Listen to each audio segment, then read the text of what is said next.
Hey Canucks fans, it's time for another edition of Ask Me Anything.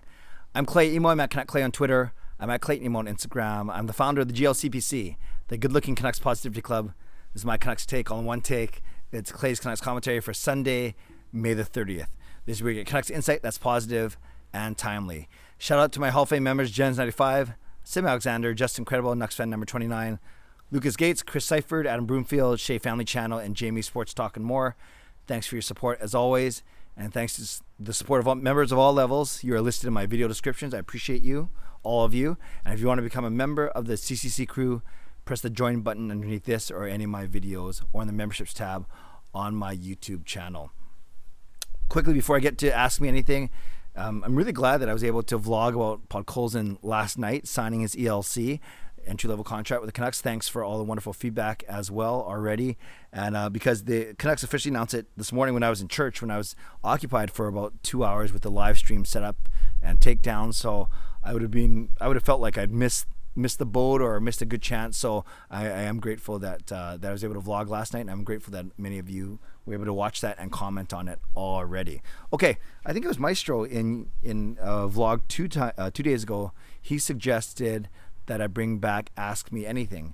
And I thought, what a great idea, considering that I'm not going to, I want to focus on Canuck stuff, but this was a kind of a staple of mine before I started my live stream. So I'll say this, I do this in all of my live streams, this Ask Me Anything as well, but I think it's a good idea to bring this back for every Sunday. So I'll always ask for questions on Saturday, talk about it on Sunday. And if I don't get to your question, because I couldn't do all of them, we had so many this time, thankfully. So I will make sure that I get to a written response by the end of the day if I didn't answer your question on this video right now.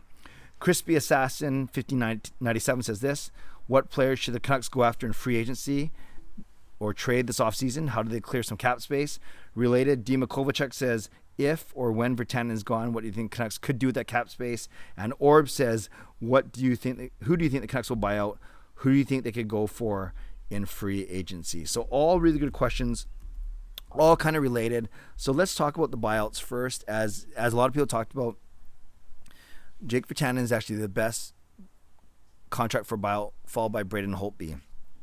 Generally, when you buy a contract out, you only have to pay 2/3, not the full thing. You pay 2/3 of the remaining contract over 2 times, twice the length of the contract. So it makes sense to buy someone out in their final year of the contract, so 1 year. So you end up paying that guy 2/3 of a salary over 2 years total, as opposed to over 1 year. That's why it doesn't make sense to buy someone out who still has 2 or 3 years left, because now you're stretching the cap it out to 4 or 6 years, right? Times 2. So firstly, it makes sense to only buy a guy out with their first year, who's in their last year. Secondly, if you're 26 or younger, like Virtanen is, you only pay 1/3 of their salary as opposed to 2/3. So that's why Jake Virtanen, because he's going to the final year of a 2-year contract, and he's 26 years of age or younger, it makes sense that he is the most buyoutable contract. So I fully expect the Canucks to do that, regardless actually of what happens in the proceedings with his sexual assault case. So Jake Virtanen is the best option. Braden Holtby is the next best option, given how much cap relief you do get from him. But then don't forget, if you buy him out, you still have to replace him with another goaltender.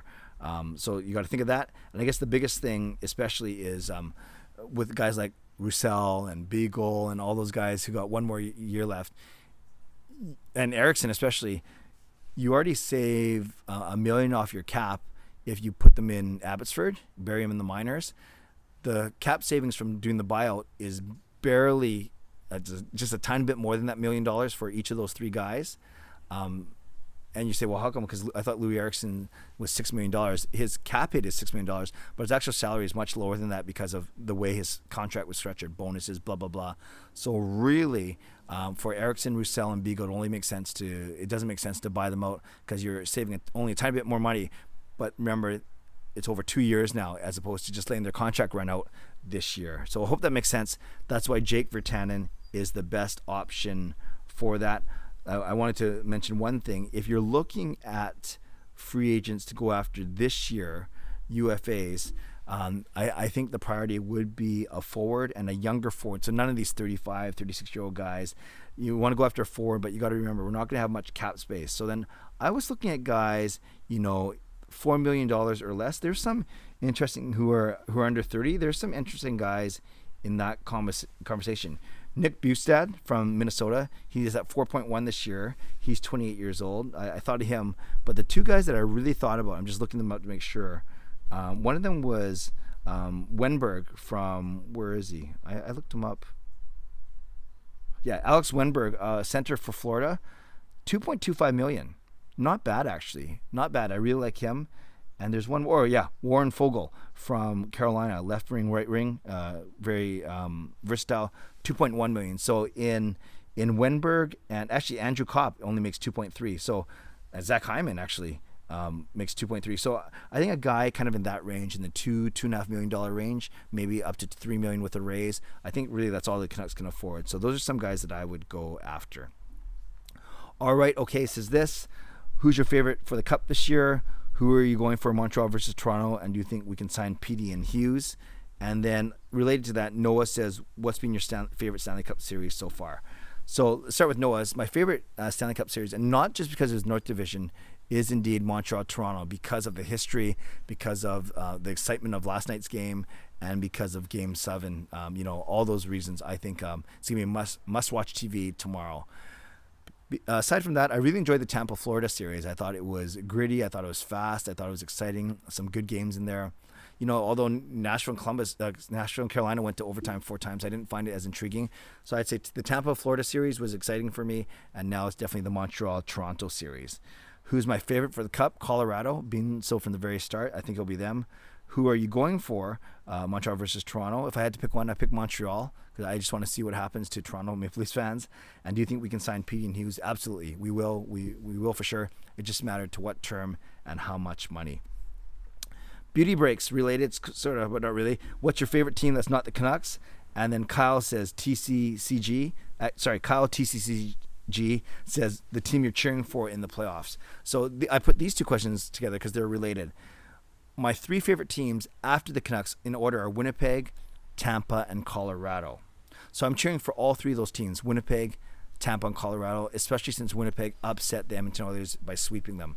I think, there's no conferences this year, so as soon as the 4 division winners emerge, then it becomes a reseeding. So I don't know who's going to play who in the conference finals. There's no such thing as conferences, like I said. But there is a possibility that those 3, my 3 favorite teams, could win their divisions. Winnipeg, they're on a roll, they're rested. Colorado should be able to beat Vegas, and we'll see though. And then Tampa can be a pick'em series against Carolina. So 3 of my 4 favorite teams could be the 4 division finalists. Maestro, are you a fan of back-to-backs during the playoffs? Yeah, I don't mind. Because I think it just adds to the folklore, the grit, the determination that a team needs to advance. As long as it's not too many. Like the ones, I think when the Canucks played, did they play 3 consecutive nights, or at least 3 and 4 against Vegas in the bubble? That was too much. But I don't mind one set of back-to-backs. I know the North Division has a back-to-back in the first round, both series, and even the second round, as they try and catch them up, right? They had to delay it because of the Vancouver COVID situation. So they're trying to catch them up to the rest of the league. That's why you see all 3 series, other 3 series starting before the North Division. That's not even done yet. But I don't mind the back-to-backs during the playoffs as long as it's 1 per series and nothing more than that. Because then I think you're asking too much for the players, because these games are much more intense than regular season games. But I don't mind 1. Reg Pepito says this. Do you feel like Jim Benning is going to pull off an impactful signing this offseason? And also, if the Sedins indeed become of the organization, either as consultants or scouting advisors, what do you feel could be the biggest advantage to having them around?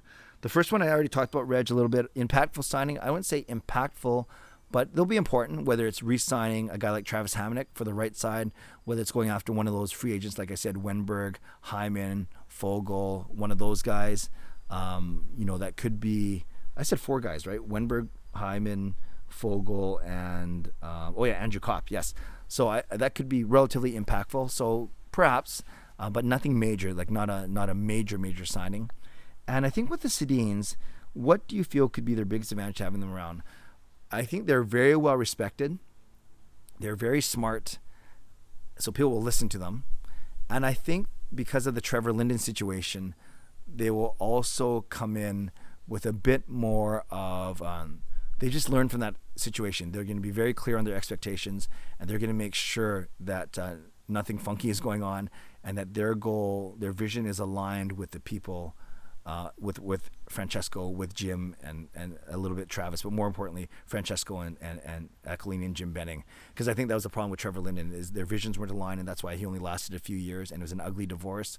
I think the Sedins, they're popular, they're respected, they're smart, so they'll be listened to, and then they're going to make sure that they do their due diligence and come in with proper expectations. So that's what I expect from the Sedins.